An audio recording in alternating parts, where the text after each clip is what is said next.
Morning, everybody. Welcome to this month's Agile Games Twin Cities. I see a couple new faces, so welcome to the group.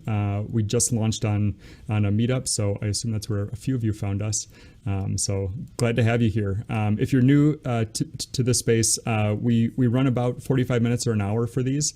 Try to get people out of here by like 9 o'clock Central Time to be able to hop to any other meetings and start their day. We're a pretty informal group. Sometimes we bring games that are well thought out and well planned and have lots of experience. Other times, like today, we bring games that I've maybe only seen once, but I'm happy to play with all of you. And so bear with us on that, and like feel free to ask questions. This is meant to be a collaborative discussion about how this game could be used, how it might apply to teams that you work with or in your work environment or anything like that, in order to kind of teach some like agile mindset, agile techniques, whatever. So the game I have for you today is called the Thingamajig Challenge, and I heard about it at the Agile Alliance's Game On meetup. They're running those monthly lately. It's a virtual meetup kind of like this. They're normally on Wednesdays, like late morning Central Time US. So I would encourage you to check it out. April Jefferson is the one that kind of adapted this game. If you've played the Marshmallow Challenge before, it's got some similarities, but it's meant to be something that you can do from a virtual environment. So what we're going to do is I'm going to give you about 5 minutes to walk around your house and try to find 15 objects. So choose whatever objects you want. I would suggest getting a variety of things. And then think about something to be what we're going to call the thingamajig, which is something that might make sense to be like on the top of something. If you've done the Marshmallow Challenge before, this is like your marshmallow replacement. So 15 things. Think about one of them as being that like the top of something. That's about all the guidance I want to give you. So I'm going to set a timer for a 15 minute or for 5 minutes, excuse me, and throw that up in the corner of my video here. So you got 5 minutes to go find 15 things. If you find your things and come back in 15 minutes isn't up, if you'd go in Zoom, use the reactions button and give me a green check mark that lets me know that everyone is all set. So you got 5 minutes.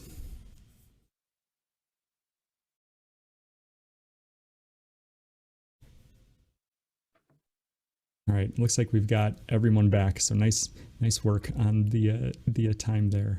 I'm gonna clear your reactions quick. Cool. Okay, so we would frequently do this in breakout groups. Let's see, we've got 8 of us besides me. Do you want to break into two groups of 4, or do you want to do this as one big group? I think we should break into two groups of 4. I'm gonna make an executive decision there. So I'm gonna create breakout rooms. What your task is to build the tallest tower that you can of those 15 items.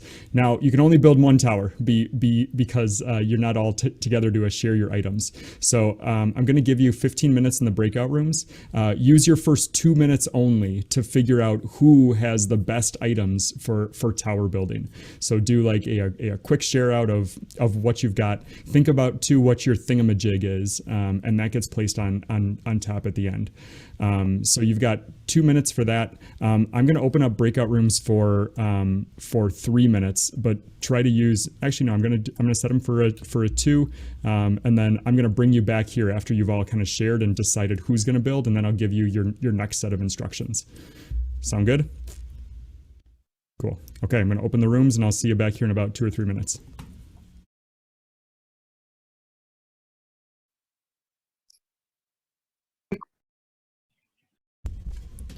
Hello. All right. Welcome back, everyone. Oh, Dan's already starting, which is not allowed. So he's just. So hopefully you've each picked someone who's got the best objects for this. I'm going to give you 15 minutes for this next part, which is to actually build your tower.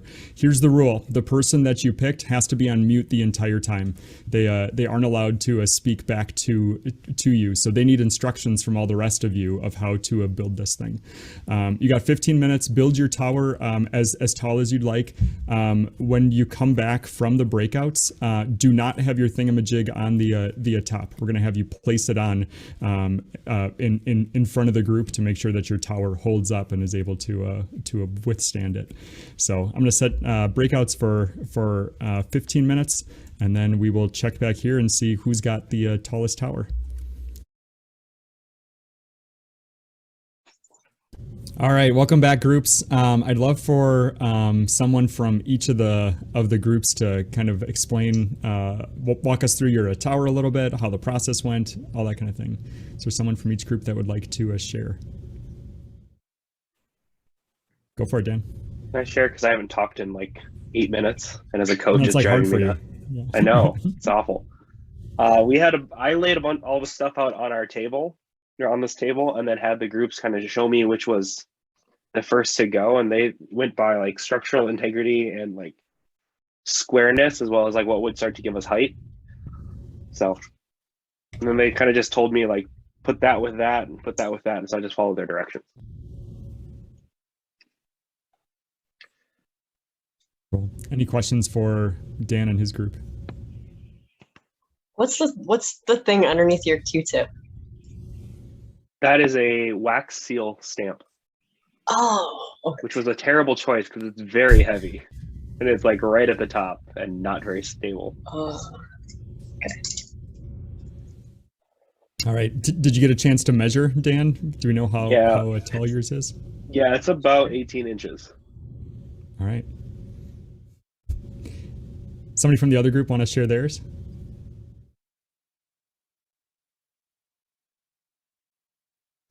Well, I rated my kids' playroom is right next to the office, so I rated the playroom, and I got a lot of things from there. And we kind of did the same thing where we thought about what would be the heaviest, the most sturdy for the base, and then we just kind of built up from there.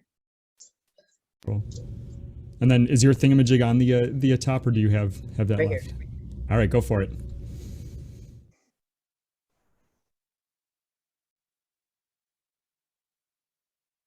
Marshall is safe on top. Yep. He's sleeping. Awesome. And then, have you measured yours? I didn't. I can go get a ruler real quick. If you've got a ruler, I mean, a sheet of paper it's higher is than the 11 bed, inches. right? Yeah. Oh yeah, but it's on Oh, it's on a table. But it's on a table. Oh, Is one of your items the table? No, but that would have been. I know. I just found this box next to me that's like 4 feet long. I'm kicking myself for it. Dang it! I No, know. it's not the table. Yeah, I don't know. I can go find a ruler real quick. I think it depends on if the other group wants an official measurement to know if yours is taller You or got not. us beat. It looks taller to me. So congratulations to Marissa and team for building the tallest tower. I demand a recount. The camera adds 3 inches. Everyone knows that. Awesome. Okay, so I'd love to kind of flip into like a debrief. What stood out to you about this activity? What observations do you have, having gone through and played this? I think this is probably a great adaptation of the Marshmallow Challenge for the virtual world. I'm constantly impressed how many folks don't know about the Marshmallow Challenge. So, I mean, once the cat's out of the bag, it makes it kind of tough for a facilitated exercise because then people are already, trying to plan ahead to beat the thing. So because enough people don't really know about that concept, it leaves enough mystery that this is fun because people are like, dude. And even I knew what the heck the Marshmallow Challenge was, and I grabbed a bunch of stupid stuff. I didn't catch on that, of course, the 15 items are going to be your structural thing. So, I've got like this thing from Hawaii, or this cute little picture of me and my wife. Well, that's not going to do much to give me elevation. So the thing I love about the Marshmallow Challenge is just all the opportunities for debrief, and I guess that's the big difference here though too, is that I don't know if the same things translate. I mean, what I see when I do the Marshmallow Challenge is like all of the jockeying for power and the politicking that happens, especially with senior leaders. Even when you've invited them into kind of a space of novelty to kind of play with it, I don't know that same dynamic happens over Zoom, maybe a little bit.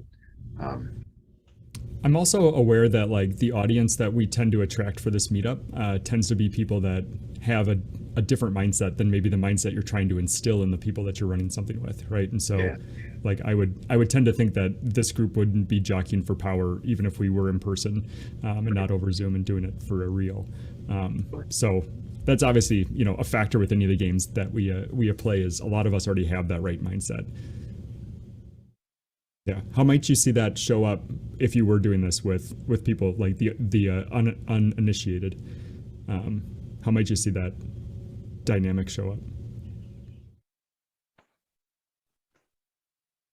It might be interesting just to see, you know, who is participating and who is leaning back and, you know, on mute with no desire to unmute or even come off camera, you know, pretty good indicator. Yep.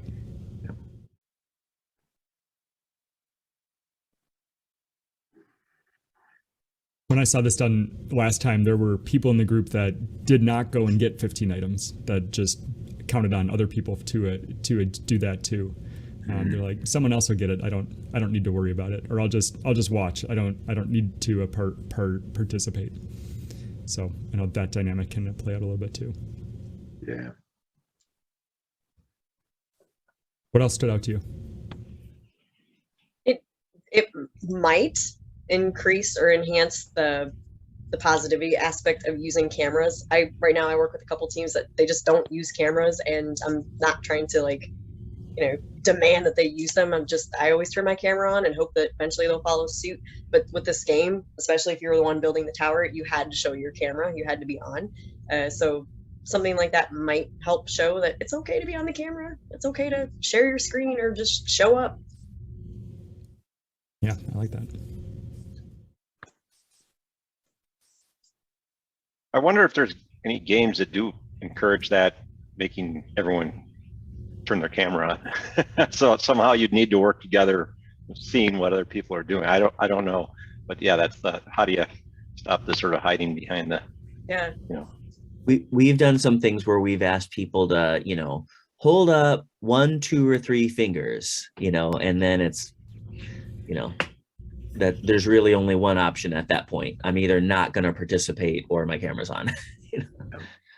I'll Yeah, have people go grab a snack and then come back and show it on a break. So they'll actually get up and move during a break and not go to their emails. And then when they come back, I'll have them eat it on camera.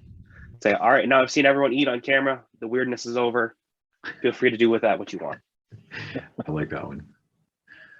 I've done a check-in before with a group where everyone starts with their camera off, and then the first person goes and has their camera on, and then you call on someone with their camera off, and then as you're called, you turn your camera on, and it's a nice way to see who's already gone, so that you're not like saying like, oh, you know, Niels, have you gone yet, or whatever. His camera's off, so he hasn't gone yet. So it's a nice way to kind of, you know, bring people into a group and do a check-in, get them on camera. I like that one. I've done a version of turn your camera on if, you know. But if yeah, someone outside. I've tried to turn your camera on if you have a question. Now someone knows that you have a question, right? Turn it on, but that gets varying success. People just ask the question, they don't turn it on. So back to the game. Oh, go ahead, Danny. No, go ahead, Chris. Yeah, we got a lot of stuff going. I was gonna say back to the game a little bit. So what I'm wondering if someone can talk to me about assumptions in this game.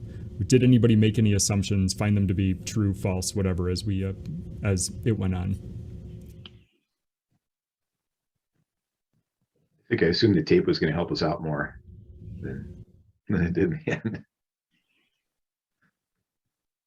I was thinking that, I don't know, I was kind of going into it assuming that we would just say to Marissa, like, why don't you build the tower and, you know, we can like advise you if we see something. But we just kind of went in and, you know, started.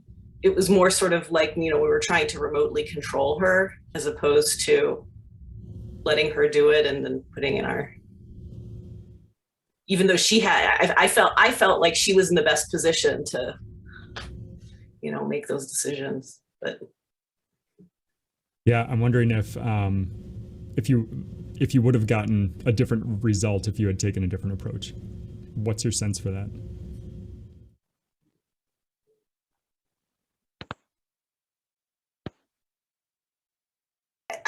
I don't know. I mean, I think we got a really good result as we did it, but at the same time, I can't help but think that it would have been faster and possibly, you know, better if we had just let her kind of, you know, run with it, which to my mind goes in with the whole concept of, you know, of the agile principle, you know, choose people who, you know, you trust and give them the tools to, you know, do it and the support that they need. Marissa, how about from your end? What's your perspective on getting direction versus being able to just kind of go on your own? I guess for the sake of this exercise, I wanted to make sure everybody had a say on things. So I could have built the tower, but I was presenting everything, all the objects, all the options to the group and just saying like, what do you want? So I don't know. I kind of like the collaboration aspect of everybody kind of mobbing together to build it. But I can see where it would be like if I was by myself and then just said, okay, feedback time? What do we want to change? So that's another option, perhaps. Yeah. Dan? Yeah, I think. Oh, Sorry. go ahead, Matt. Go ahead, Matt. I was going to say the fact that the builder was not able to give that feedback the whole time. I think that was the most difficult part of the exercise, where, you know, Marissa we could tell she was kind of struggling to find that balance, and it's like, all right, well, maybe we should try this on the bottom or give this one a shot. And that part, you know, if Marissa could have said, you know, hey, this putting the Duplo blocks on top is very tricky, like it's very, very wobbly, we should find a different spot for that. I think that would have helped quite a bit. Yeah, thanks, Matt. Dan? I showed my team a bug early on that the base we were using wasn't stable. And so, but having to be able to like get them to see that and then understand what I was saying, and then like figure out a solution. The one thing my team did really well, and again, to the principle of giving teams what they need and trusting them to get the job done, there were moments where my team kind of just stepped back and like gave me an idea, like stack up your chapstick and like the ink cartridge or whatever. And then I just quick ran with it, and they kind of watched me like, oh yeah, that looks good. And they weren't giving me explicit instructions at that point, but they weren't telling me not to do that either. So I just took that as like a, hey, cool, just quick tape this together. And then, yeah, when we ran into other bugs, it was really hard to show them how to do it. Oh, sorry. Hey, Google, play Baby Shark. All right, anyway. Don't you dare. So there was a couple times where bugs arose that I had to worked. Mine's going, Dan. Son of a.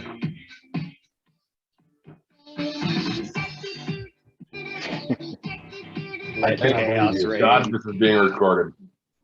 Is this a new form of terrorism or something? Very much. The machines are rising up against us. I for one welcome our machine overlords. Anyway, there were several times where I had bugs that I needed to communicate to the team where things weren't stable, and all I could do was, and really, luckily my team kind of figured it out from expression or like me pointing, but there wasn't always solutions because they weren't here to actually see what was going on or feel the tower leaning. I've got a question about, at the start, I asked you to grab 15 objects and I didn't really give you much beyond that. How did that feel? What's your reaction kind of looking back on that now? I just wanted to go find the craziest stuff. Yeah, I didn't really give you any like parameters or information. Would that have been helpful? Yeah, the 15 items I've got would not have built anything. Yep. They wouldn't have gone together at all. Yeah. I wonder how often that happens, like in our day-to-day work, that like we get instruction that the person giving the instructions thinks is clear. You receiving them, okay, cool, I can do that, but you're still missing like context. You're missing the like why of like if I had told you we're going to build a tower, you maybe would have picked some different things than what you actually picked. Yeah. I noticed also none of you asked me any questions about it. I just said grab 15 items and then come back, and then you all went. It was Like, too oh, early to object or fight. I just do what I'm told at 8 a.m.